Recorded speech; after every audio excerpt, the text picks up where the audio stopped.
All right, guys, welcome.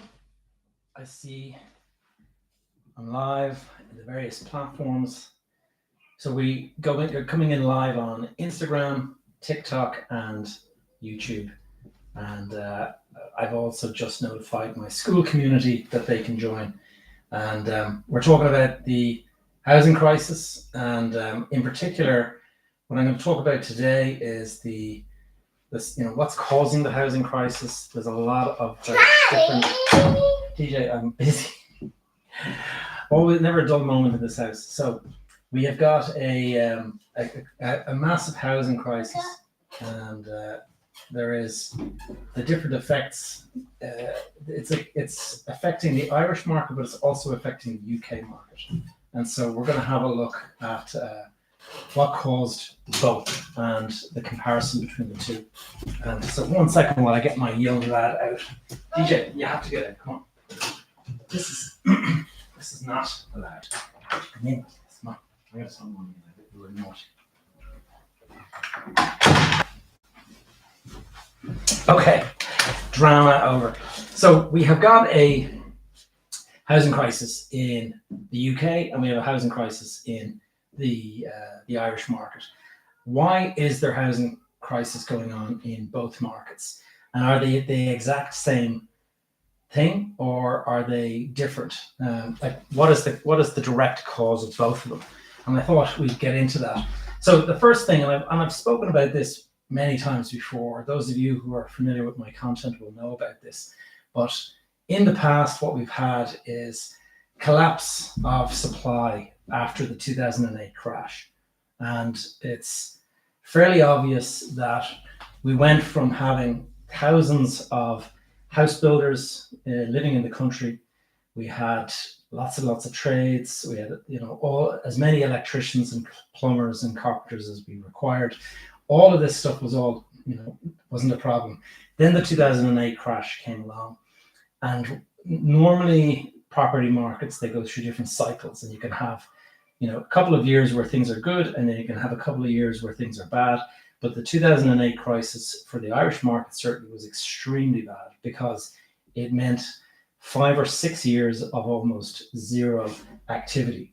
And when you have absolutely zero activity in that way, what it does is it basically drives all of those trades and those skilled sort of labor.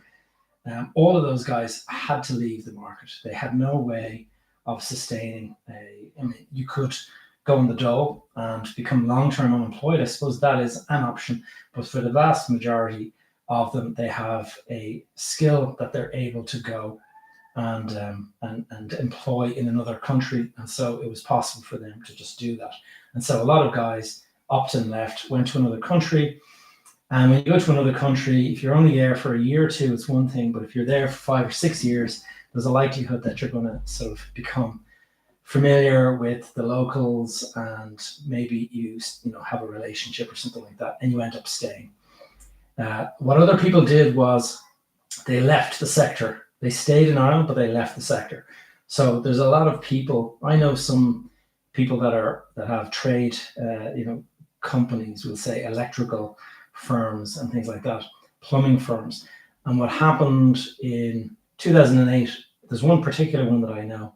He employed 16 plumbers in his team. And then after the 2008 crash, today, the guy is, business is booming. He's doing really well. He has 4 of them employed. And you're asked, you had 16 before. What are those guys doing? Are they not, available to work for you? And he explained that almost all of them now work in the technology sector. A few of them went back to university and actually studied engineering. So they went from being on the tools to actually becoming a mechanical engineer on the professional side. And when you do that, those guys are not going back on the tools. They could go back on the tools, but it's more lucrative for them to stay off the tools. And banks, in 2008, the banks were extremely aggressive in their lending policies. Number one amongst them was probably Anglo-Irish Bank. Anglo-Irish Bank was hoovering up all of the business that anybody that wanted to get into development if you were serious about it, you went straight to Anglo-Irish Bank, and Anglo-Irish Bank would be open ears, and they would say, yeah, how much do you need? There was lots of fees. They would charge you a lot of fees, but you would do business with them, and people knew you were buying something, you were building it, and then you were selling it, and you were making a huge profit. And Anglo were there to do the business. So when 2008 crash happened, Anglo went under. It was subsumed into the system. AIB was taken over. Bank of Ireland was taken over. The permanent TSB was taken. They were all subsumed into the state. And when that happened, the banks became extremely risk averse, and they just stopped lending money. And even today, during a boom in residential prices, it is still quite difficult to get money from banks. They make you jump through all these hoops. It's nothing like the streamline nature that it used to be. Now, a lot of people would just say that the banks were pure reckless back in the day, but the reality is they were not as risk averse as they are today. And what you also had was there was thousands of planning permissions that people had planning, and when you apply for planning permission, the planning is valid for a period of 5 years. If you haven't built it by the end of the 5 years, then it lapses, and that's the end of it. And so a lot of the planning permissions that people would have gotten just before the crash, suddenly you're into a crash. A crash, normally when there's some sort of a downturn in the market, it's 12, 18 months later, you're back, and you would be able to bring your planning permission back into, and go on site. But the planning, it lasted for 5 years, or the crash lasted 5 or 6 years. So all the planning's lapsed.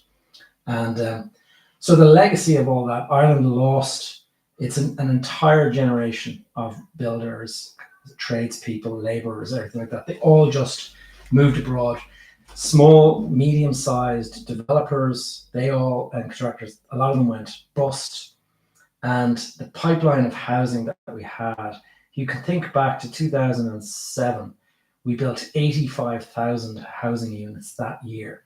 And currently today, we're struggling to build 32,000. Now, the government has policy, guidelines and targets and stuff for 40,000. They're not anywhere near it. And it doesn't look like this year they're going to be anywhere close to that. So we're less than 50%. The target is less than 50%. And we're substantially below that. So we are absolutely nowhere near where we need to be. And so because that pipeline never recovered, we're in this situation. Now, on top of that, in terms of the Irish planning system, it is a bit of a disaster. It is very, very bureaucratic, and it is under-resourced. I think I read recently that the planning department, they need to hire hundreds of people, from what I've heard, and they're just not hiring them. It's also very inconsistent across different councils and stuff. So if you look at, there would be every single county in the country has got its own county council, and the councillors are there, and all of these guys, they're subject to political lobbying from different groups and different interest groups and stuff. And so all of that filters into the decision-making process, and you end up with decisions being politicized and all that kind of stuff. And so it means that we get into very long delays to get planning permission.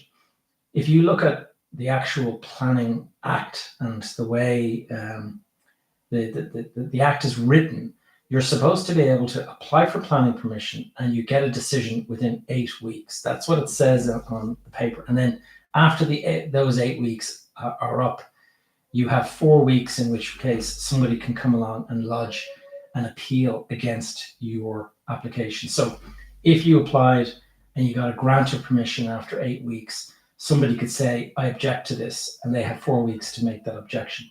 And if that objection comes in those 4 weeks, and at the end of those 4 weeks, the planning authority decides, we've heard your objection, but we're still going to go ahead and we're going to grant this permission. When that happens, that person that made that objection can go and they can bring an appeal to On Board Planola, where they challenge the decision and they say, the local authority granted permission for this, but they didn't pay attention to my objections and my various points and stuff. And so we want On Board Planola to come along and make a decision and to maybe overturn this. So that's what's possible. Because of that, you're now into 12 months of a delay, if not even longer.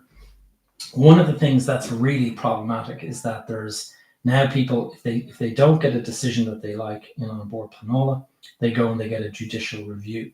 And the judicial review means that you've gone through the local authority, they might have granted you permission, then somebody appeals and it goes to On Board Planola, which further delays the process. And then if On Board Planola supports your original decision, you would say, okay, great, now we can start building. No, the person can also, if they want, they can take a judicial review to have that turned on its head.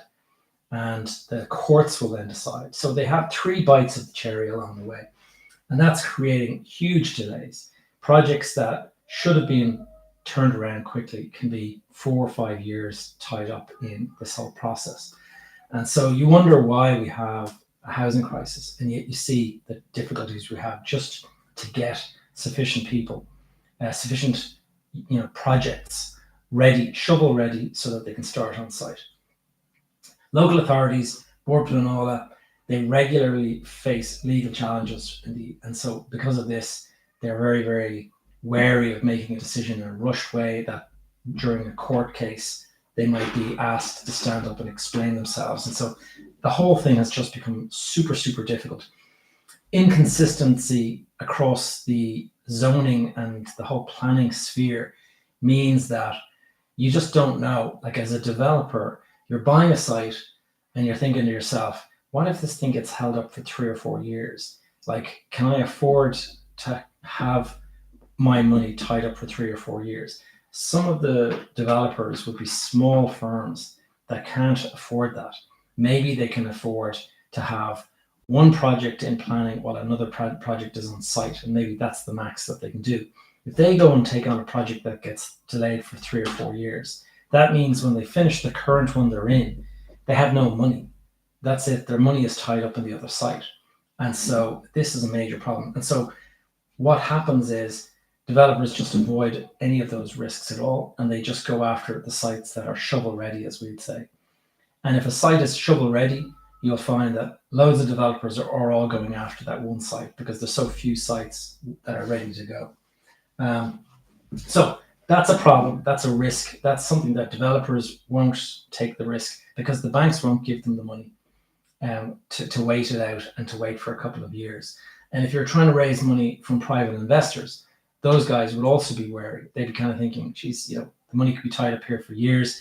Will you be able to afford to pay us the interest rate that we're charging you in the event that this thing gets held up for 2 or 3 years? Like in the case of private investors, you might be paying 15 to 18%.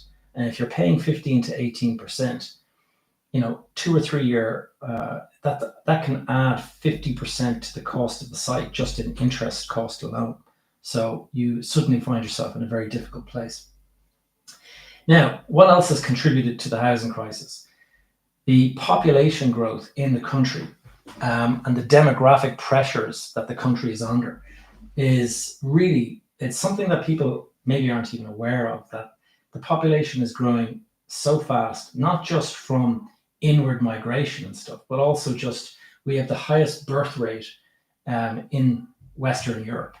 And because of that, and because of the migration into the country, we have got population growth that is the highest in the whole of Western Europe.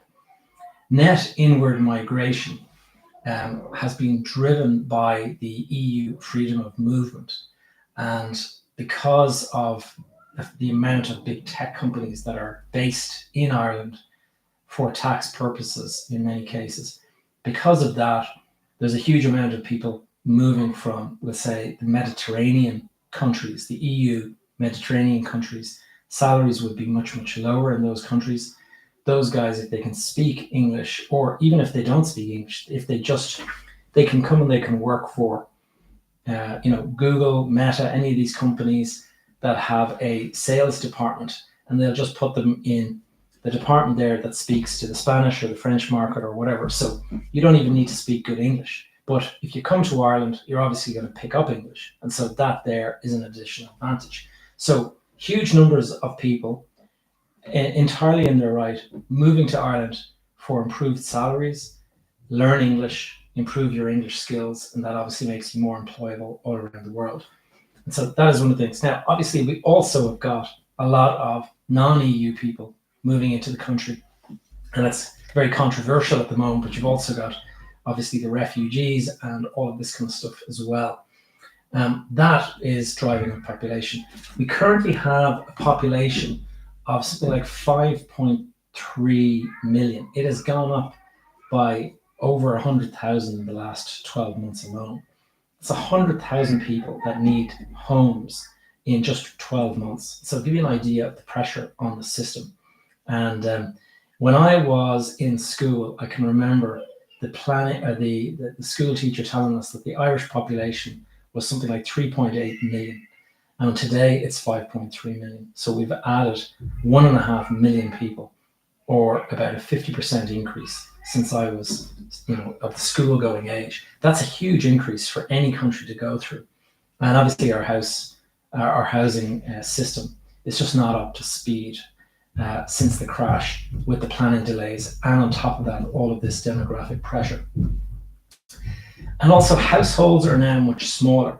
So in the past, you had people living in large family units. So you would have one house and maybe 7 people living under that roof. Nowadays, you're talking about, people living in, one or two people to a house. And so obviously there's more houses needed as a result of that. There's a lot more housing needed because of this. So the Central Statistics Office, CSO, it predicts that an extra 500,000 people will be added to the population of Ireland by 2040. And that is going to require between 35 and 50,000 new homes every single year between now and 2040 in order to just meet that demand. And we already have a housing crisis where we're starting from. So you can see how this is going to be a major problem. In the past year, we've done about 32,000 housing units. We need somewhere between 35 and 50,000. That's a conservative estimate. I've read estimates of 85,000. And if you compare ourselves with countries in the EU, and you work out the number of housing units that are being added to their supply based on the population of the country, we should be producing something like 120,000 a year to be at the same level of some of those countries in the EU. So it just shows you, like, we are so far off. It's very hard to fix it because I think fixing it could be extremely politically unpopular. Like, for example, and I'll go back to 2001 and early 1990s. I can remember Temple Bar. Those of you who live in Dublin will know Temple Bar, very touristy place now. But when I was going to university, my first year of university was 1991, I used to walk through Temple Bar, and it was an absolute dive. It was all derelict houses. There was only a handful of shops that were actually open and trading. It was mostly derelict buildings. And I can remember reading at some stage that Dublin Bus had put a proposal into the government to actually take over hundreds of these houses, flatten them all, level the site, concrete it over, and turn it into a huge bus car park right in the centre of Dublin for the bus service. And that was what was envisaged for Temple Bar because it was such an eyesore with all this derelict property. Instead, they decided, let's go and let's make it a tax incentive area. And what they did was they created these tax breaks. There was a thing called the double rent relief. And so anybody who moved into a building and started renting a building in the Temple Bar area, whatever your rent was, that rent was going to be, you would get double that rent in tax relief. So, and we did something in that regard back at the time, and whatever our rent was, we got double that rent against our tax bill. And so it meant that you paid absolutely no tax for the first couple of years. That was necessary because developers were building buildings for other tax breaks, but they needed to make sure that when the building was built, that there would be somebody there to rent from them. So it was a huge amount of tax breaks went into this. There was also a thing called Section 23. And what that was anybody who bought an apartment that was being sold would be able to get a huge amount of tax back from the purchase of that apartment. So let's say you bought an apartment for 90,000. This is the kind of prices that they were charging at the time. I bought a place for 90,000. I think it was 90,000 at the time. And 50,000 of it was tax allowance. Was basically a tax break. 40,000 was the cost of the site. 50,000 was the cost of the construction. I could get that back in my tax. And when I rented out that property for several years, anything I basically, the 50,000 was spread over 10 years, so I could have 5,000 a year tax free on any rental income from that property, and or any rent or any income that I had. So all of these tax breaks were introduced in order to find a way to get Temple Bar rebuilt. And when Temple Bar was rebuilt, suddenly it became the thriving kind of place that it is today. But it was not going to happen unless all of these tax breaks were, given away in order to kind of kickstart that. Now, if the current government was to turn around and say, let's give all the developers hundreds of thousands in tax breaks in order to kind of kickstart a huge house construction boom that will actually get everything fixed, it would certainly make projects much more viable than they are today.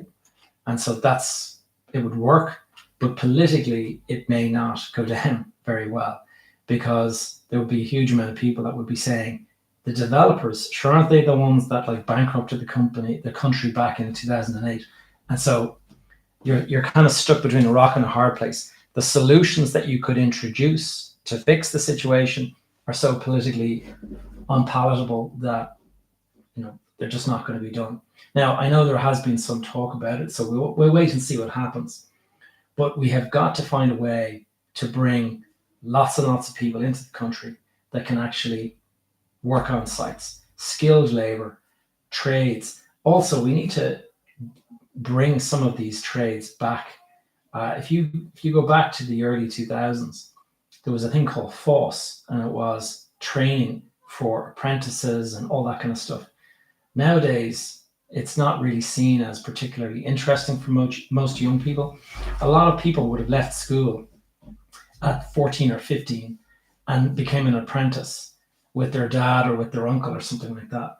That doesn't happen in the same numbers anymore, because people can just wait for a couple more years and get a job on Facebook instead and earn just as much. So we have to incentivize it and make it more attractive to go and work in the trades. And that means that guys should be earning a lot more in the trades. And if you expect people to go and work on a building site where in the winter it's cold, it's wet, it's not the most pleasant place to spend your day, compared to a plush office where they're giving you food and foosballs and all this kind of stuff, foosball tables and snooker tables, and you have a break and you've got your Pilates class downstairs in one of the big rooms. Like these big companies like Google and Meta and stuff like that, the conditions that they offer their staff are very attractive compared to, say, working on a building site.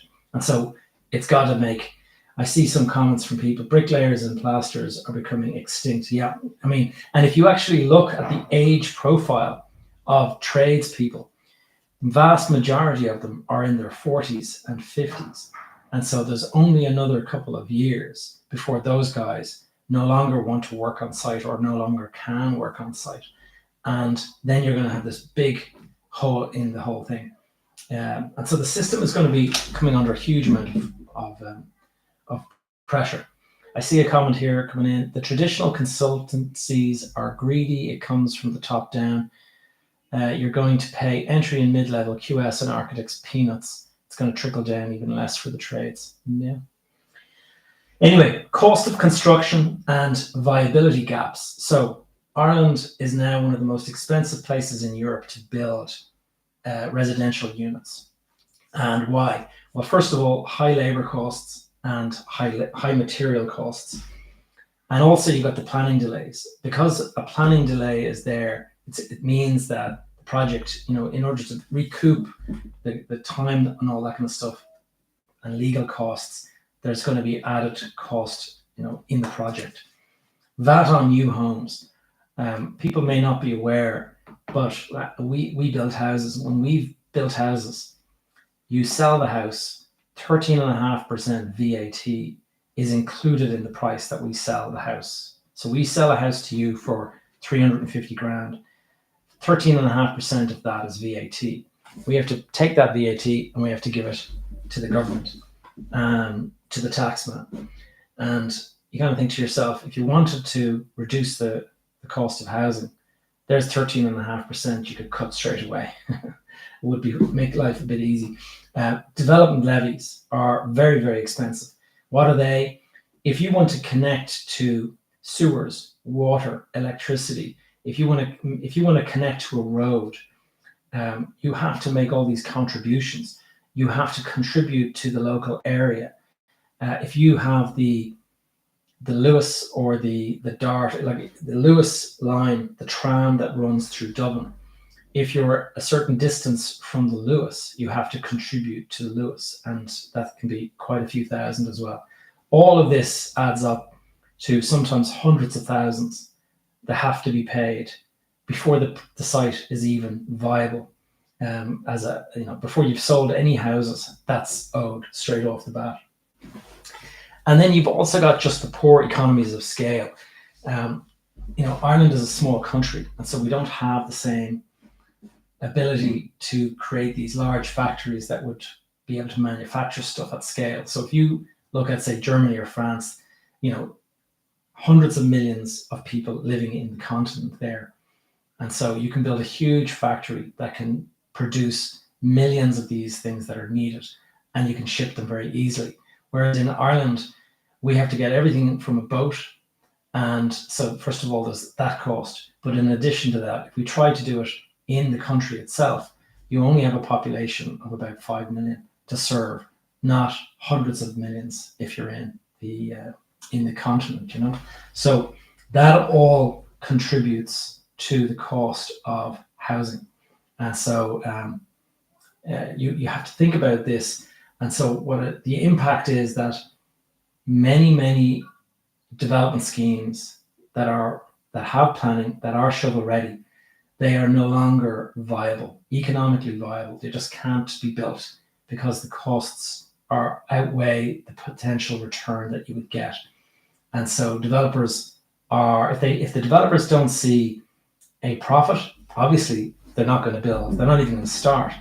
But if the project is not profitable enough, you also will say to yourself, do you know what? There's too many risks here.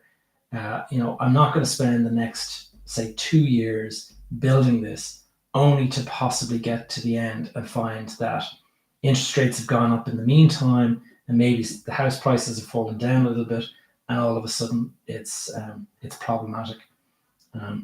I hear somebody saying, when are you going to stop talking? Okay, I didn't know I was bothering you.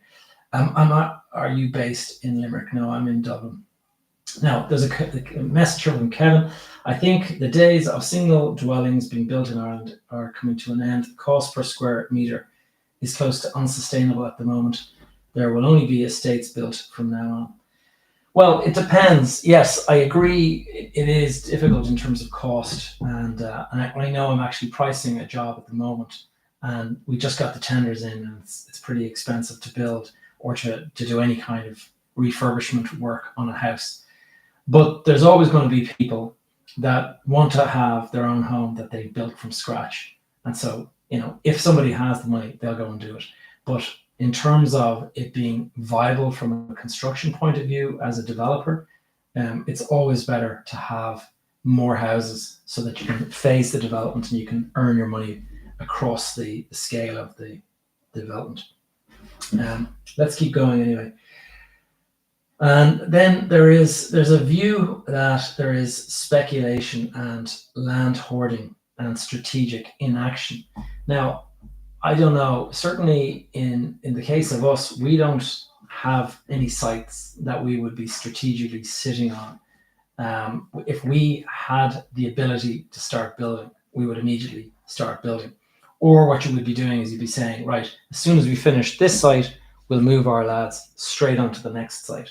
We're not going to be sitting on a site and saying, let's just leave that there because prices are going up. Sure, you're better off building what you have than thinking that the price of the site will just rise naturally.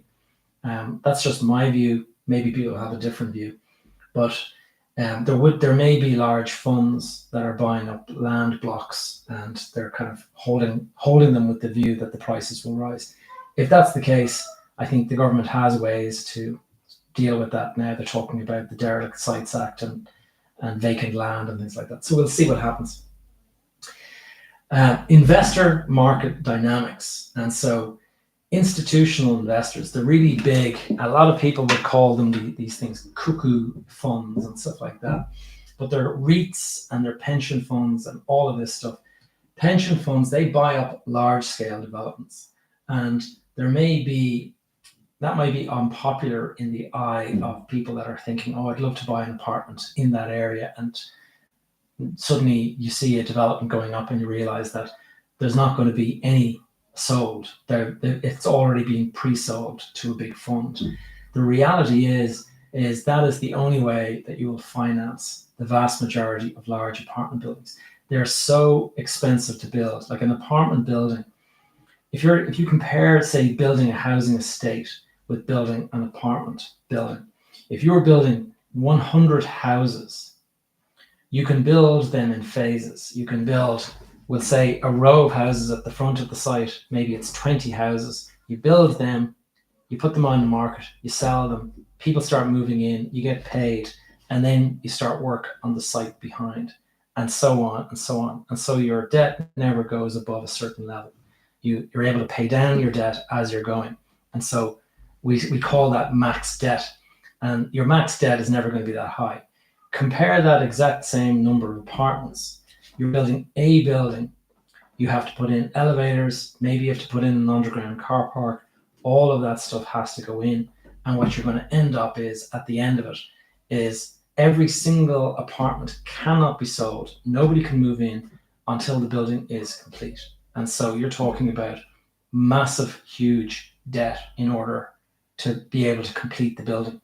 And so, like, if you're building 50 houses, you might have to borrow 20 million to do that. And max debt might be 8 million at one point, and then you're paying it back down again. But with an apartment building, you could be looking at 20 to 25 million, and you might have all of that borrowed at the end of the project right before you sell it.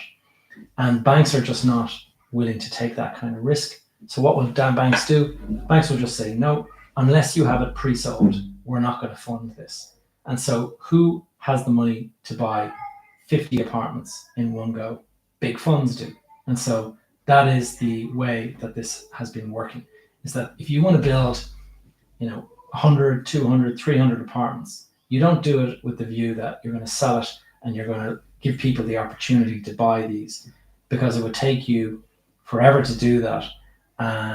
First of all, if you were selling 300 apartments, we'll say, you'd have to have 300 solicitors, 300 purchasers, each of them going off and trying to get mortgage approval. And the mortgage approval only lasts 6 months. Will all of the apartments be delivered within that 6 months, or do they have to go off again? Like, the whole thing is just so much work. Instead, big fund comes along and says, when it's ready, we'll buy it. Here's proof that we have the money, and that's the way it works. And so that is what's going to happen. Big funds are going to come along and they're going to do this. So they're forward purchasing huge blocks and they're leasing that. And that just means that there's no apartments coming on the market for individuals. And then everyone is forced to go after houses. And there are more people trying to buy houses than there are houses coming on the market for sale, because the population has grown at the rate that it has. And you ask anybody that is actively looking for property at the moment, they're all going to tell you the same, that it's a nightmare, because they're bidding on a property. There might be 6 other people that are actively bidding against them. And, it's just going to be who's got the deepest pockets to be able to close this deal.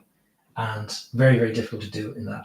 So the perception becomes reality. People start to think that, God, we'll never get into the market unless we do this. So people start getting the mindset that just whatever you have to pay, just pay it. And so it drives prices up. And then labor shortages and capacity constraints. We talked already about the construction capacity being damaged after 2008, but you've also got what we've just been saying earlier about skilled construction workers, tradespeople, things like that. They're in short supply. Many of them migrated to Canada, the UK, Australia, and they don't have any desire to come back. Apprenticeship numbers are down dramatically these days, and they have not recovered at all.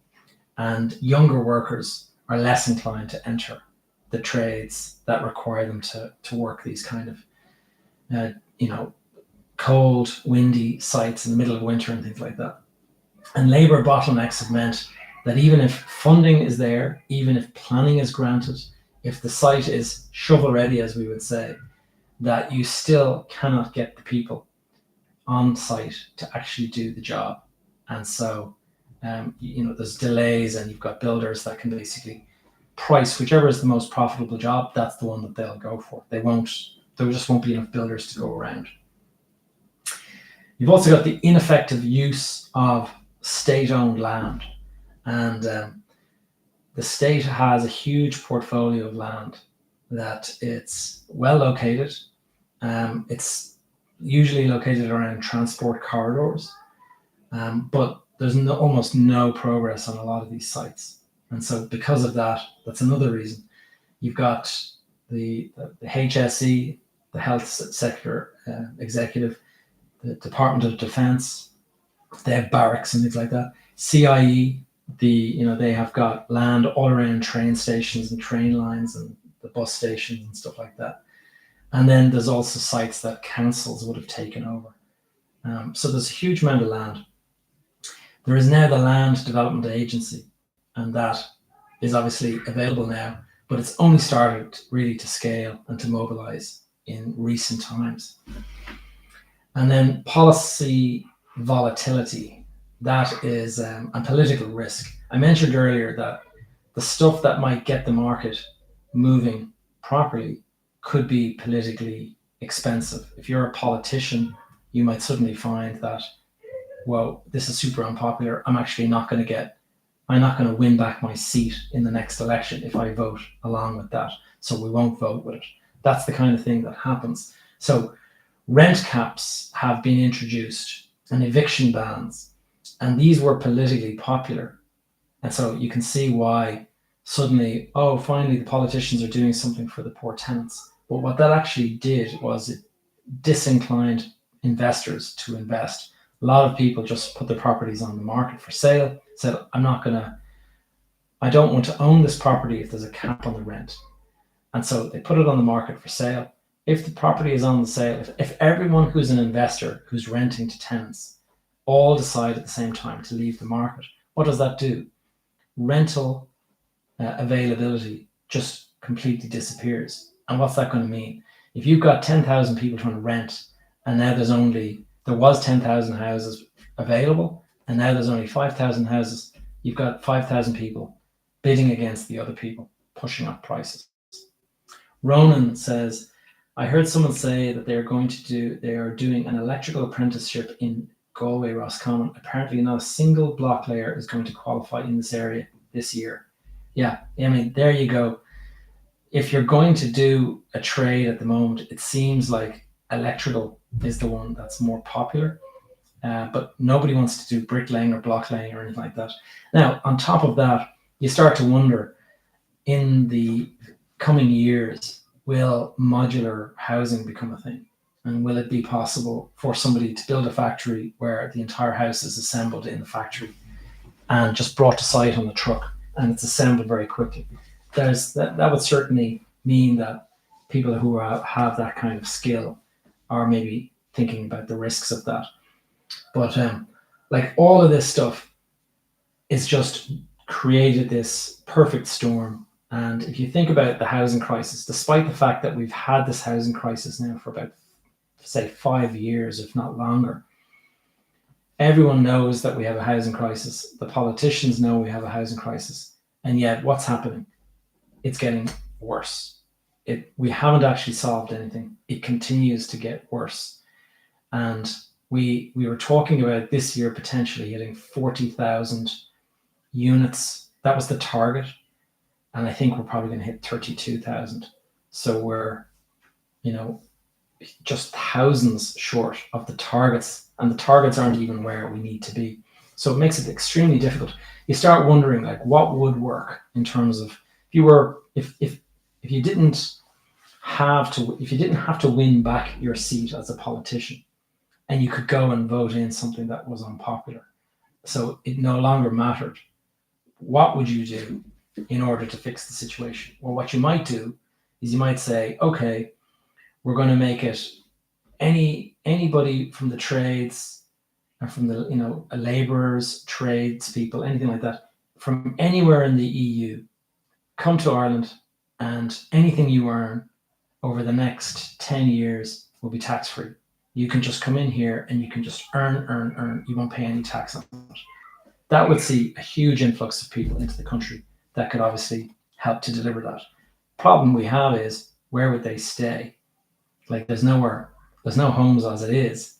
Where are tens of thousands of people going to stay? So what you might look at is potentially building like what we have if those of you who've worked in Dubai and the Middle East and stuff, you'll have seen the labor camps, and they have these like villages basically that have been constructed for the workers, the construction workers, and they all live in there, and they live on top of each other. It's kind of like dormitories. But I saw that, and it was amazing. Like, you had hundreds of workmen bussed to site every day, and as soon as they finished work, bussed back to this labor camp where they all stayed, and they didn't have to pay for accommodation. They were there basically to do a job, and a lot of the time they were from either India or Pakistan, and their salaries were being paid back home to their family. So these guys were just here basically to work for the benefit of their family. Doesn't sound very popular, but it certainly got if you look at Dubai, it has got so much construction going on at the moment. Why? Because of these kind of policies in place. So if you look at the Irish system, in summary, what's causing it? It's not just the supply problem, it's a systemic failure across. The private sector is constrained by cost and risk. The public sector lacks the coordination, it lacks the urgency, and it has no delivery capacity. And the planning system is just adversarial at best and slow. And yet demand keeps rising, the population keeps on growing. And I think if you were to try to fix it, you'd have to introduce major planning reforms, time limits, designation, digitization would be one thing. Would you believe, and I've had to do this recently for a house, we went for planning permission, and it was a listed building. And so that required all these extra copies that go off to the archaeologists and stuff like that. We had to make 5 copies of every single drawing for the 5 different departments that look after listed heritage buildings. 5 pieces of paper folded for every single drawing. And so it was a huge big pile of paper, like off the desk. And that had to be delivered by car and brought in by hand and brought up to the front desk and dropped in and said, there's the planning permission. We live in an age with email, with PDFs and all that. And yet that is the system that we have in terms of making a planning permission application that you have to physically hand deliver 5 copies of the actual paper drawings rather than push a button and the submission is done just like that. So you can see we're really facing some major challenges. And a lot of the time, the technology exists, it's just the political will, or you've got unions that are just completely against any kind of change that would upset their members.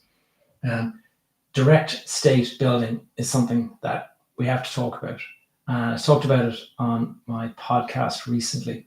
And the reality is that the state used to build tens of thousands of homes. If you go back to the 1980s, you had the Dublin City Corporation, and that corporation was responsible for building housing and all sorts of stuff. And then it was viewed that this was inefficient. There was all sorts of corruption going on. There was nixers, and people would be bringing home the materials that were for one site. They'd be bringing them home, and they'd be doing nixers on the weekends. So there was all that. It was all basically cut out, and they said, no, we're getting rid of all that. So the state completely lost the ability to do all of this stuff. And when it lost its ability to do all of this, you get into a situation where you now have the private sector, the big developers and all that. They are the ones that are actually building, and they're selling or renting their schemes back to the state. And so instead of developers building and selling to private individuals, they're selling it to the developers, or they're selling it to the state. If the state was building themselves, if they put the capacity to build back inside of the local authorities, then social housing, all of that kind of stuff might be possible. And then the developers that were out there would focus on doing schemes for the private sector. And it might just mean that probably you'd end up, one would cannibalize the other. But one of the problems that the developers have, the private sector developers have, is that those guys the project must make sense financially, whereas a local authority might just go ahead and build it. It doesn't have to make economic sense for them to just press on and do it. So you might think about that as a possible. Modular and offsite construction, that is most definitely going to speed up the whole operation. And so we should definitely have a think about, is that viable in this country? We have a very small country, obviously. And so you'd wonder, but we have certainly got a need for building faster, quicker. Modular would be a way to go and do that. Land policies like use it or lose it might be a way to kind of force people not to sit on bits of land, and just, anyone who's sitting on a vacant site, and if it's not built within 18 months of ownership, then should be taken back. But then to fix that, you got to get the planning system moving quicker as well. Incentivize smaller builders. Obviously, that could be done with taxes and things like that, tax rates. Better alignment between infrastructure delivery, such as transport and things like that, and housing, and then a political housing strategy that all parties in the government agree to. So it's not one party comes up with an idea, the other parties all slap it down, and they end up going nowhere because politically it costs you too much.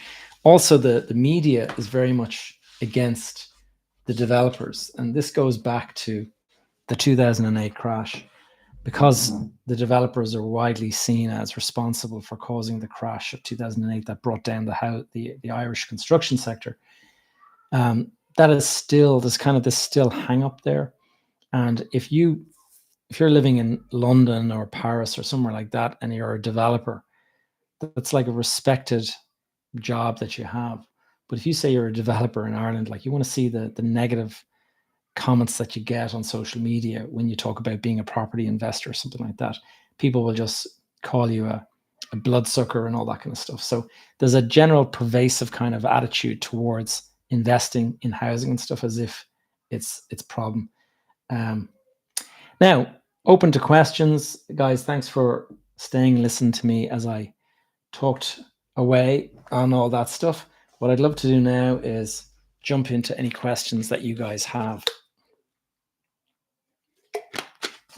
So, as I said, I've got Instagram here, TikTok over here, and YouTube in front of me. And so I've answered the 2 questions that I see in the YouTube video. What I'll do now is I'll just scroll up through my Instagram and see if there's anything. Usually TikTok is where all of the comments come from. So I'll go to TikTok now in a minute. But just while I'm looking at this, how different is your property portfolio now compared to years ago? Very, very different. Years ago, I had a huge portfolio that was much, much riskier than today. What I was doing is I was buying sites to build on, and then all of a sudden I was caught by the banks with, you see, if you buy property, and if you buy property that has a good yield, good rental yield, you can be collecting your rent and paying down your debt. And even if the market was to turn, like the problem with the 2008 crash is when the market turned negative, the banks were coming in and they were saying, oh, the property is now worth less than the bank loan you've got on it.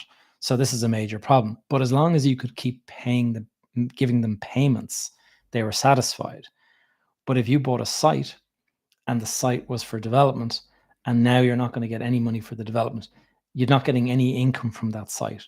And so the banks tend to pull the plug on you. And so in a lot of cases, all that stuff, it got, just taken by the banks, basically sold off their loan books, and the loan books were bought by big vulture funds, and those guys would then, come after you.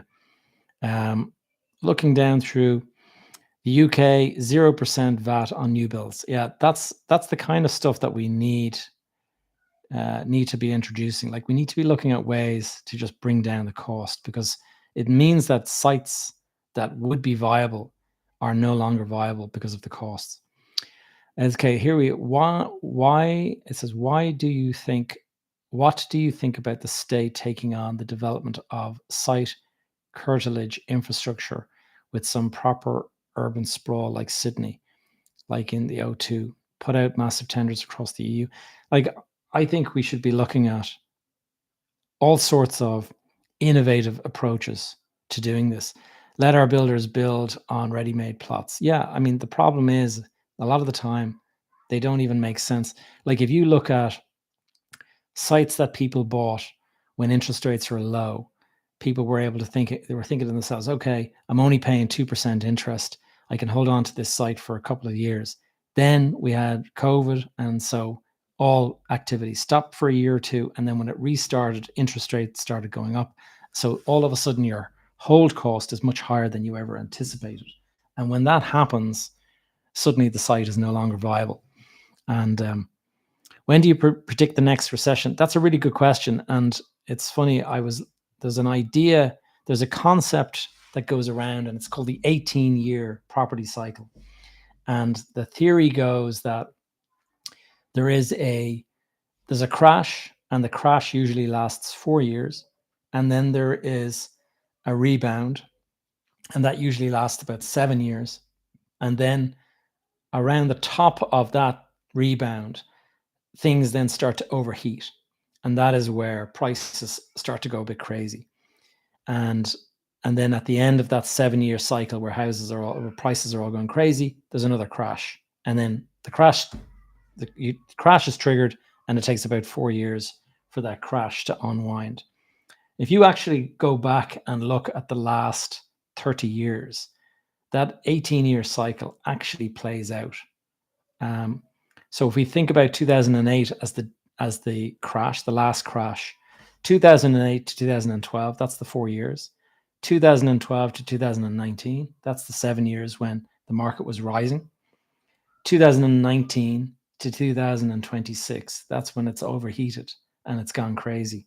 So does that mean that 2026 is the recession, or is the next crash that we have coming? Certainly with Donald Trump in power in the US and tariff uncertainty and all of that kind of stuff, you could actually predict, I don't think anyone would consider you could be completely mad to be considering that maybe things are a bit riskier now than they were before Donald Trump was in power. When he was elected back in November, when he won the election, everyone was saying there's going to be a huge boom, business is going to be booming, everything like that. And instead, what he's done is he's created huge uncertainty with tariffs and stuff.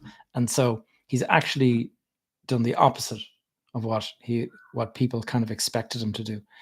Okay, going through the comments, there's not so much comments in Instagram. Let me see. If you were starting again from scratch, what is your next 5 moves? Well, I'll tell you what I think. Starting from scratch, there is what a lot of people have done in the last couple of years is HMO. HMOs in Ireland are not regulated. There's no legislation against them or for them, really. They're just kind of they sit in this kind of gray area. And the HMO is where you take a house and you rent it out by bedroom rather than the entire house.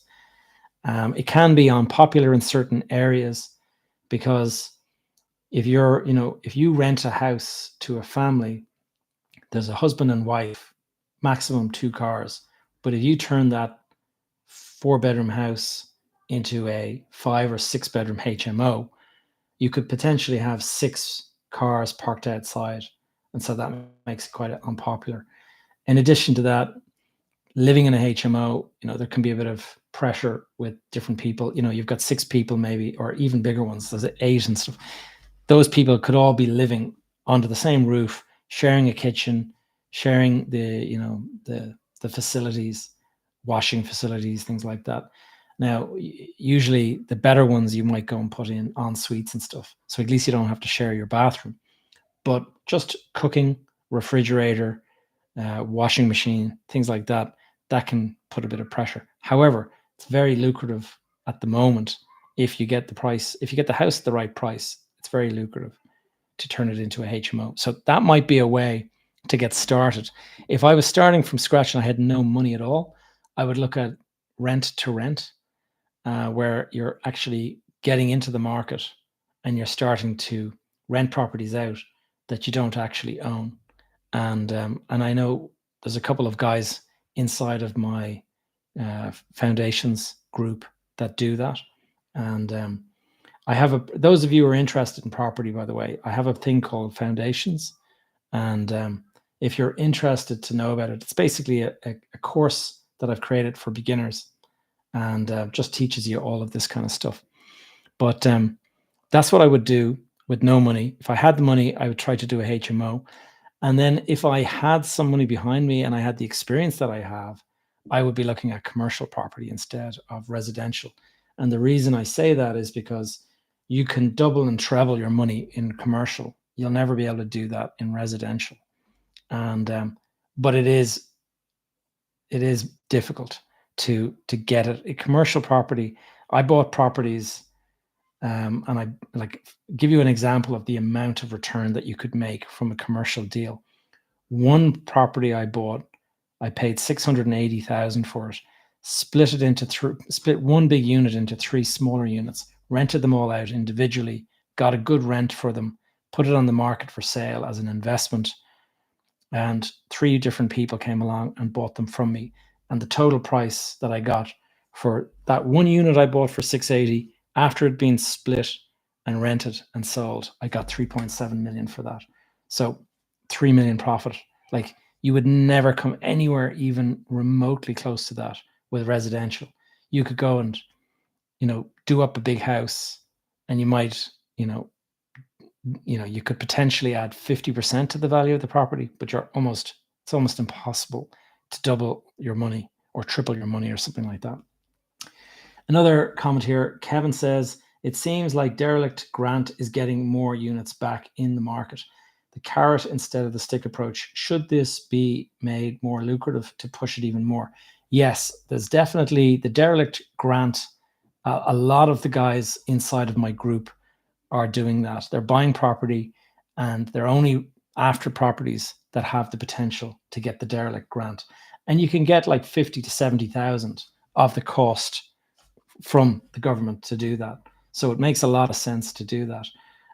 Also, in addition to the derelict grant, you can also get the grants for improving the energy performance of your property. And so what a lot of guys are doing is they're putting solar panels in and they're doing all the kind of extra stuff to get the BER up, and you can get another 30 to 50,000 grants for that as well. Now, the only thing I would say, Kevin, the problem is when you go down that road, it can be time consuming to actually get the approval. And if you're trying to get on site and get building straight away, you can't do anything until you actually have the approval in the bag. And so there's a process to get that. And I've heard people say it could take 6 months. And so there would be guys that would be kind of sitting around waiting to get started, and they can't. So that's a bit of a problem. Ronan says, do you have any knowledge of 3D printing of houses? If so, do you think it's an expensive gimmick or the way of the future? Love the podcast. Came across you on the David Cotter experience. Thanks. I'll tell you what I think. I think there is definitely innovations in housing coming downstream. Whether or not 3D printing is, I know I've seen stuff online where you've got essentially robots that are actually able to pour concrete out of a hose, and they're able to do it in lines, and they just back and forth and back. They're building walls and stuff. I think that is quite popular, or quite possible to do that. I think it's probably a ways away. Now, I've just seen a comment over on TikTok about ICF. Yeah, I know a guy actually who does ICF who came onto my group a couple of years back, and it's flying. And one of the guys inside my group has actually did a job recently, and he used ICF, and in a couple of days the house was built. So very, very quick and very, very cost effective. House prices realistically ever going to drop? Well, never say never, but I don't think, unless something like, there are a couple of things that can cause your house prices to drop. I don't see those factors out there at the moment. I certainly don't think the Irish market is going to collapse. But having said that, and we were talking about this earlier with my own group, we are part of the global economy, and whatever happens in the global economy is going to impact us. And so the fact that Donald Trump has launched this trade war against China and the rest of the world and stuff, that introduces an element of uncertainty that could be, like, I remember 2008, nobody thought that Lehman Brothers was going to collapse, and then it collapsed. And then all hell broke loose. I mean, it was complete panic. They were worried that the ATMs were going to stop spitting money out, and there was going to be just no cash available for anyone anywhere. So that's what happened in 2008. That kind of event, if it was to happen, and you might wonder, like, what would cause something like that to happen? Well, it could be something crazy, like Donald Trump decides that America is going to default on its debt, or something like that. And suddenly, overnight, there is some sort of panic in the market, and the whole market crashes because of that. That's the worry that I would have. I think demand is huge in Ireland. Population looks like it's going to continue to grow by another 500,000 over the next 15 years. So that being the case, it's just going to keep growing. We're still going to have a housing crisis in 15 years' time. And that being the case, house prices will continue to hold their own, I would see. But if there's some sort of a panic in the market, it could definitely have a short-term impact. Now, you might be saying, "Oh, I'll wait for that moment." So the problem is when that kind of moment happens, there won't be any banks lending any money to anybody. So unless you're buying with cash, you're not going to be able to take advantage of those low prices if there is some sort of a crash. The other thing, though, is why would prices fall in Ireland? Prices generally only fall if people have got to sell. And the only reason you would have to sell is that you're overexposed, you've overstretched yourself with your loan or whatever. So if interest rates were to go like they were back in the 90s to 16%, okay, that would be a reason why everyone would have to sell, because they couldn't afford their mortgage any longer.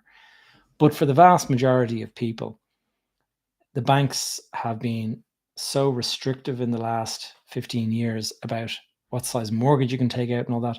So a lot of people have just not, no matter how reckless they would like to be, they haven't been able to be reckless. And because of that, I think most people are going to be able to service their loans. And so if they're servicing their loan, there will be no reason for them to sell the property. They just continue to live in it, continue to pay their mortgage. Prices will stay the same. Maybe properties that are for sale in the market, there might be fewer people bidding on them. But, the thing is that you've got so many people looking for a property and so few people trying to sell their property that there's a massive mismatch there.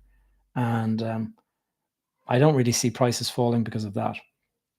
But if there was some sort of a panic terrorist event like 2001, 9/11 or whatever, something like that could create some sort of short-term blip, but I don't think it's going to last for that long. What do you think about the actual tendering process, where a tender is usually thrown out to 4 guys and the favorite is usually pre-selected on reputation? How does a lower tier builder ever move up? That is not, I don't know. In your case, maybe you've had some bad luck, but you would have a couple of different, like I went and bid, or I've just gone through a tender process in the past few days. We went out to tender to 3 builders, 2 came back, submitted on Friday, and we opened the tenders yesterday, and we've awarded the lowest tender, the job. And that's it. Like, simple. Didn't have a favorite. But what you would do in that situation is you would have a look at the capabilities. And what we have seen before is that somebody who is desperate for work, they would put out a bid that is unrealistic, and they are effectively just trying to land the job for sure. Like, because, and if a job comes in, if you get 4 prices and they're all up at $1 million and one comes in at 600,000, you might be saying, oh, well, let's just give it to the guy with 600,000. But the likelihood is he'll go out of business by the end of the project, because if everyone is pricing at $1 million and he's pricing at 600, like, how can he be out by that much, by 40%? There must be something wrong with his bid. Maybe he's overlooked something. Maybe he's trying to make it up in the claims afterwards or something like that. Hard to say, but I haven't seen that myself. So it would depend on who the quantity surveyor is and does he have a favorite or something like that. But I would think that if you're bidding on it, you should have a good chance if you're the lowest. I'm based in London since 2006. How best to get loans to invest in Ireland? If I were you, Shane, I would go and listen to my podcast. There was an episode I did with a lady called Margaret Barrett, and she is in Mortgage Navigators, and she deals with quite a few people that are abroad trying to buy back home, and she'll organize mortgages and all that kind of stuff. So that's how you would do that. Any more comments? How do you get access to funding for initial small development? That can be the hardest one.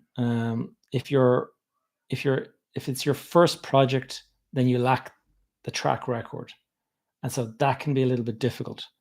But if you've worked before in construction, probably the best thing, if you were going to step back, rather than trying to do your first development by yourself, try to partner with somebody. If you partner with somebody who has experience, then you can borrow their track record to get that job done.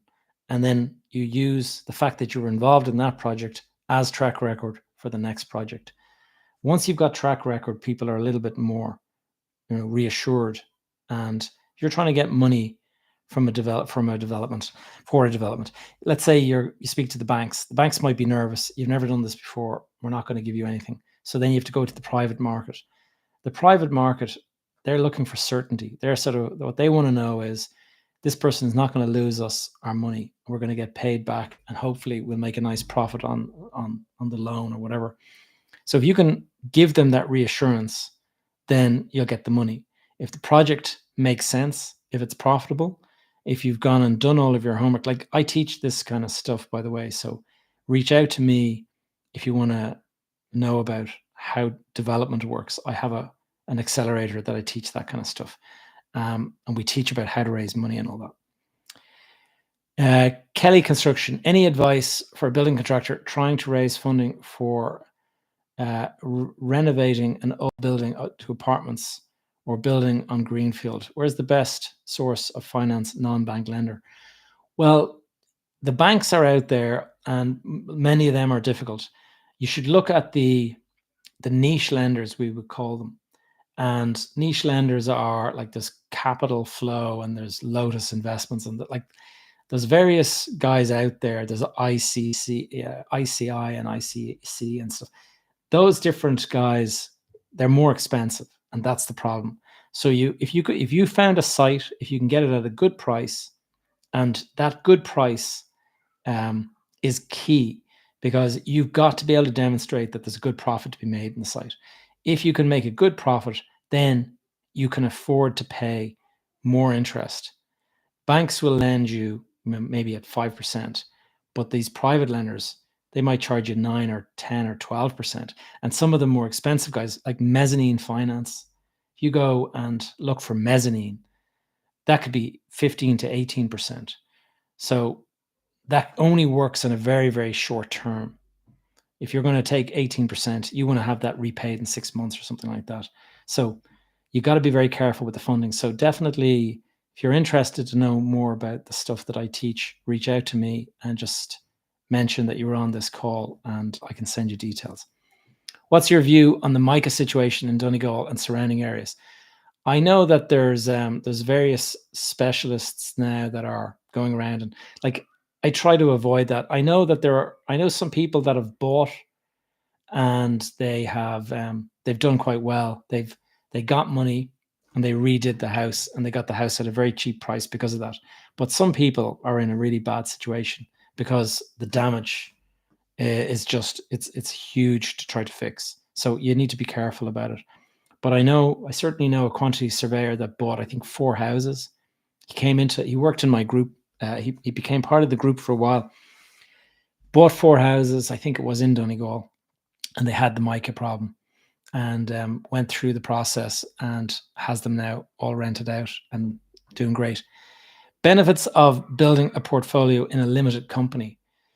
So there's pros and cons to all this, but if you do anything in your personal name, all the income is at 52% tax.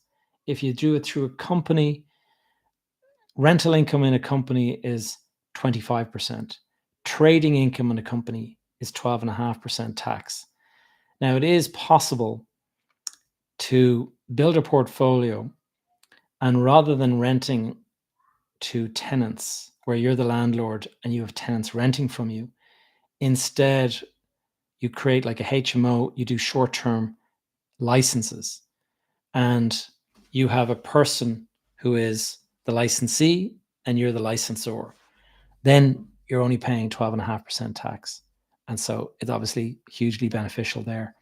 Now, the only thing is you got to get the money out if you want to pay yourself. So if you're building a portfolio in a company, the good thing is obviously the taxes, the profits are taxed at 12.5, means you can grow cash inside the company. You can buy more properties. You can go after more deals.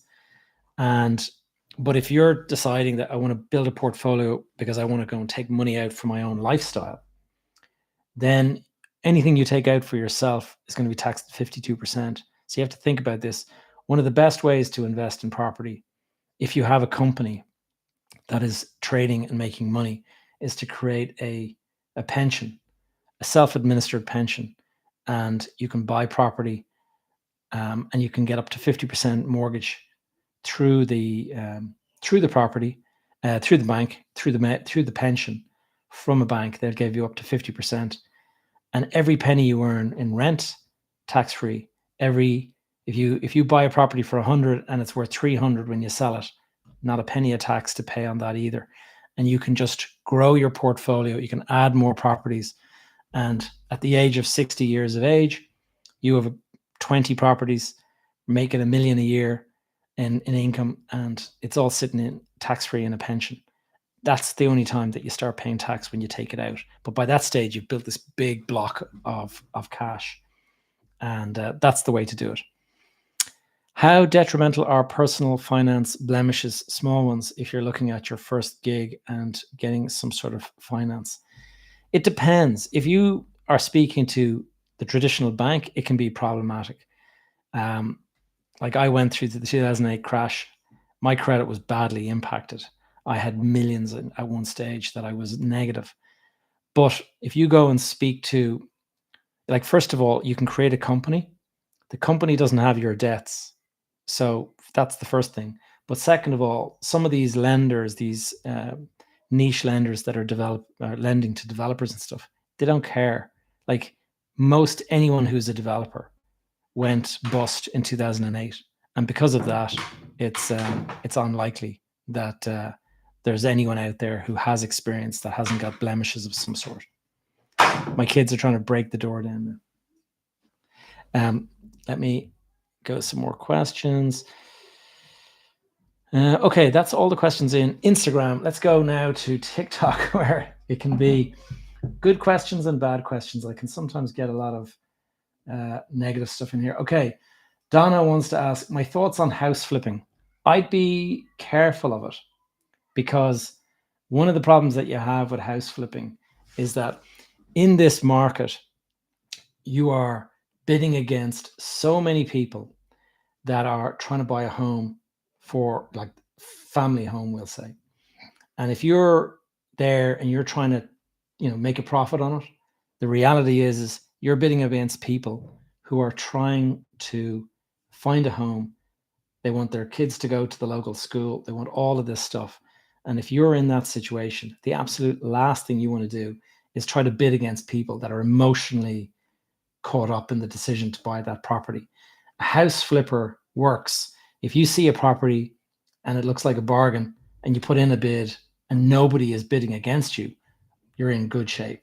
But that's fairly rare, so you got to be careful of it. Now, one of the guys inside my group, he bought something recently in, I think, the Port area, and it was up for sale in bid X1, and he put in the minimum reserve price. I think it was 190 or something, and he said this property will go for 250, 260 all day long.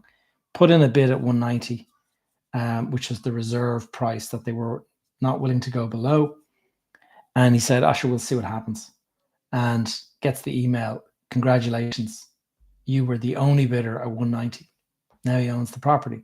So straight away, he's up 60 grand or 70 grand in terms of profit. And so that's a great position to be in, but it's pretty rare. Most people will not experience that kind of ability to just flip something for 70 grand. How am I raising private finance? Well, raising private finance, you go out to private investors, you make a proposal to them. You have to do that proposal very carefully. You've got to show that you know what you're doing. You've got to have all of the prices. You've got to look at different scenarios in the event that it does well. If it doesn't do so well, you look at different pricing. You have to demonstrate that you have a track record, that you know what you're doing. And then there's a process of getting to know investors. Don't ever go up to an investor needing money from them today, because if you do that, the pressure you feel, it's funny. It's like the guys, at a nightclub, and they're trying to ask somebody to dance towards the end of the night, and it's kind of like the panic stations, like they haven't had a dance yet. Like, geez, I better go and ask anybody. You look desperate, and that is not an attractive look when you're desperate. Exact same thing happens with money. If you're bidding on a site and you don't have any money and you need somebody else to help you, that's the absolute worst time to ask for money, because you look desperate. What you have to do is build relationships before you need the money. And only when you do that can you have a kind of a conversation and a relationship with someone where you can get to understand what they're looking for in a deal. You sort of talk about, what's the time frame? How quickly would you want your money back if we were doing a deal together? What kind of deals do you like to do? Do you like to buy houses, or do you like to do sites, or do you like to just finance the initial planning stage? And you go through this, and they tell you what they're comfortable with. And so then when you're pitching them the deal, you know he'll be happy with this because this is the kind of thing that he likes. Try to do that with somebody who is dead set against it, and you're trying to push a closed door, and it's just never going to work. So think about that. Guys, going to be winding up in 8 minutes, so let's have a look at these questions here. What would the tax be on that 60 to 70,000 on the house flipped in Portlaoise? Well, you'd be looking at, if you were to sell that property, if you made 70,000, you're looking at around 20 grand or something like that, because it's about 35% CGT. And so 35% of 70 grand, what is that? It's going to work out around 25 grand, something like that. Can you mentor me, Daddy? If I buy land on just a roadside, after how long can I get planning permission to build a house? Well, if you buy land on a roadside, there's no guarantee you're going to get to buy a house. If you're going to buy a site to build a house, what is essential is that you have zoning that would support that decision. First of all, you can go and find out whether there is a zoning in an area just by going on local authority website. If you're living in the Dublin, South Dublin County Council, just go type it into the website there, go into the planning area, look up the maps, and you'll see the areas and you'll see what the zoning is for the areas. And you sort of see, oh, look, that site has got this type of zoning. It might say Z5 or Z6 or whatever. That's what is permitted. And that's when you would know what to do. We have from Malcolm here, Gavin, thoughts on the commercial market at the moment? Could be a lot of value in office to resi conversions. I agree. The only thing I would say, and I've looked at this, and I do agree with you, but the problem that you have with residential is that it has a different set of building regs to office. And so it can be difficult to get that conversion. You might say, oh, look, there's a staircase, there's toilets over there, everything looks fine. But you don't realize then that that residential may have a different requirement when it comes to fire escapes. And so suddenly that stairs is not big enough or doesn't have the capacity. You also, there's certain rules around the direction. You have to have views from two different angles in residential. And, you need to be thinking about whether that's possible in the sites. But definitely, I know some people that are doing that and they're doing really well. So it's definitely worth looking at. There's a lot of value in offices because offices are very unpopular at the moment. I see more regulation potentially. Okay, Dano is saying a builder has come and built 8 houses along the boundary wall of a property. He has then cut back trees that were meant to be preserved, now causing privacy concerns and devaluing the other property. Any recourse? Hard to say, Dano. One of the big problems is that the trees were on his side of the site, then there were his trees. So I'm surprised that he went and cut them unless they were his trees. This is one of the issues that you're going to have. Who owned the trees? You don't have a right to privacy. You have a right to light, but you don't have a specific right to privacy. And so you have to kind of look at for sea views and stuff. What other people do is they build a big wall. There's a thing called a wall of spite. Over the years, if you had 2 buildings in an area, and if somebody demolished a building, and then suddenly the house next door now has these amazing views, the person who demolished the building, what they would do is they would build a wall straight back up that would be like a big corrugated iron wall with maybe reinforcing and stuff. And that's called a wall of spite. And what it is to make sure that the guy who's in the house that now has the view and the light coming in, it's to make sure he doesn't gain the right to the light.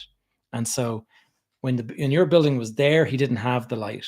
But as soon as you demolish it, he now has access to that light. And after a period of time, he has a right to that light. So you build a wall straight back up so that he doesn't have that. Little things like this. Stephen, Great session. If you were starting again, what type of opportunity would you be looking to get into to get going? Not too good chance of success. I think probably although it's not without risks, but I think HMO, I've seen a lot of the guys that have joined my program, they've gone in and they've done a HMO and it seems to have worked for them, but it's not without risk because it's an unregulated sector. And if they suddenly introduce regulations, then you could find yourself in difficulty. So the advice that I gave to the guys inside the group is just simply say, look, go and have a look at the rules and regulations that govern HMOs in the UK. And if the Irish government decided to bring in HMO rules and regulations, they might just say, get the UK ones here and let's just copy them for now. And that might be, so at least you would have a chance to be not caught in the event that they brought in regulations. Can you see the government allowing micro flats in the future? It's a good question. We had what were known as bed sits back in the day, and bed sits were seen as substandard, and they were seen as a poor alternative to a nicely designed apartment. And so the government, during the crash, when there was loads of bed sits on the market and they were trying to get the housing market going again, they decided to ban bed sits. And now all of a sudden, loads of bed sits have been, like over 1,000 bed sits have been removed from the market. And you suddenly realize there's people out there that are, in difficult circumstances, homeless people that could be, rehoused in a bed sit or something like that. They're all gone. So yes, I think micro flats, maybe they could come back, but the fact that they did away with bed sits, you'd have to wonder. There could be potential, yeah, for sure. And there is, I have seen hotels going in that have got these really, really small rooms. And like people are not looking for the big, comfortable rooms. They're more interested in just a small room, cheap, in the city center, go downstairs. You're not looking for a full kitchen, breakfast, a coffee and a croissant or something like that. That's all you want. So those kind of hotels work. So I'd say the same could work in residential. Sale and leaseback of nurseries give good yields. Educational use, hence attractive to funds.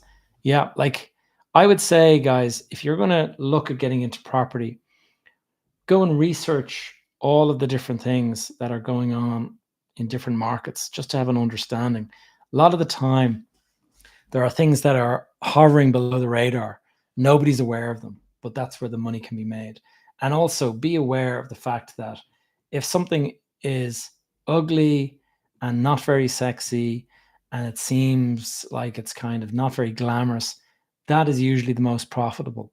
If you are trying to get into, think about Airbnb, really luxurious Airbnb, you'll pay through the nose to get your hands on those kind of properties. Whereas, like if you look at the industries that are out there, if there's an industry that involves kind of like, flashy cars and, nice things, usually those are very, very thin margins. You go and get into something like cleaning out drains, like Dino Rod or something. Those things are very profitable. So sometimes the more sexy it is, everyone loves, glamour. And so they go after that, and everyone goes after the glamour, and nobody goes after the shitty job. And so all of a sudden, those are the ones that are the most profitable. Dano was saying it was a condition of the planning not to touch those particular trees. Oh, okay. Well, in that case, Dano, maybe there is, the likelihood is the local authority will go after him, because if it was a condition of the planning, then he has breached the planning conditions. And so he'll have to replace them.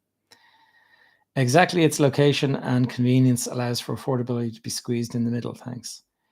I have one more question. In terms of the demographics in Dublin, where do you think the next up-and-coming area is? For example, the Liberties is currently being gentrified. Yes.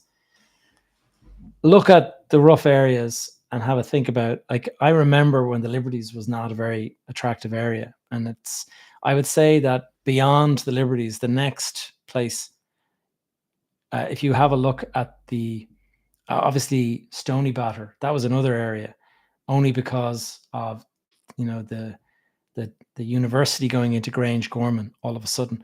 So look ahead, look at where are going to be, where's the Lewis, then, you know, the extension of the Lewis or the metro, where are those train lines going to end up? And usually anywhere those train lines are, that's where there could be, as Finglas up and coming due to Lewis going in there. Yeah, this is the thing. If you think about it, like Tala used to be a really rough spot, and now a lot of parts of it are quite different. Top advice for a 20-year-old interested in property: join a group like mine. Sounds a bit biased, but I would say join a group. If you join a group, you will learn so much from hearing other people talking about what they're doing. You don't have to buy something. You can just listen to other people that are buying. You'll learn from their experiences and stuff. So join a group. Have a look in my anyone listening here who's interested in my group. I have foundations, beginner level. You join and you can become part of the group. And if it's of interest, reach out to me, and I've spoken at the Developers Club 3 times, and I know the guys very well. It is for a particular type of developer. Like you need to be fairly further down the road to join that. So it depends on what level you're at. You can come and join mine if you're starting out, and then go to them when you're at a certain scale. Because they do have a good bunch of guys, but some of them are doing bigger projects. I've been over in the UK talking to them, and I've been here in Ireland talking to them, and I know all of the guys in both markets. Is it difficult to try and convert an old shop into a dwelling in terms of planning and things like that? If you look at the planning permission, a lot of the time they will say that other things open to consideration. So if there is a shop unit, the zoning might say commercial use, but what you will often find is that it says open to consideration, and it might have other uses, and that could be residential, office, medical, it could be all sorts of different things. So it's worth just going and checking out that. But there's no like hard and fast rule. All right, guys, I gotta go. I hope you got some value from this. What's your opinion about repeating B or keep on the long-term investment? Yeah, I think the BEOR model works. Where you combine B or with HMO, it works really well. One of my clients is doing that, and he's really maxed out. Sorry, guys, I got to go. I wouldn't mind staying on, but I've been on for 90 minutes now, and the kids need to go to bed. So talk to you soon, guys. Hope you found this one valuable, and look forward to seeing you next week. Take care.